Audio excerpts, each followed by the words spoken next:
મોરબી જિલ્લા અને શહેર કોંગ્રેસ પ્રમુખ દ્વારા પાલિકામાં ભાજપની સત્તા હતી ત્યારે જુદા જુદા કામોમાં મોટા પ્રમાણમાં ભ્રષ્ટાચાર કરવામાં આવ્યો છે.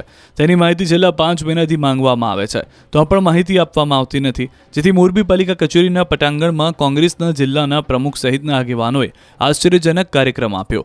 ખાસ કરીને પાલિકાના વર્તમાન અધિકારીને ભગવાન સદબુદ્ધિ આપે તે માટે પાલિકાના પટાંગણમાં સદબુદ્ધિ હવન કર્યો હતો.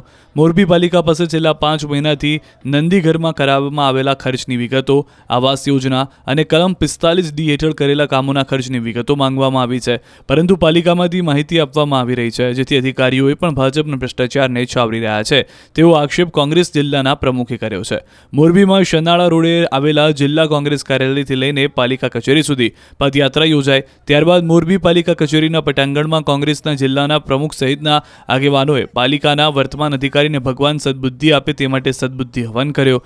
કોંગ્રેસના આગેવાનો તેમજ કાર્યકરો દ્વારા રામધૂન બોલાવવામાં આવી. આ મુદ્દે ચીફ ઓફિસરે દાવો કર્યો કે આરટીઆઈ હેઠળ માહિતી માંગવામાં આવી ન હતી, જેથી માહિતી આપવામાં આવી નથી.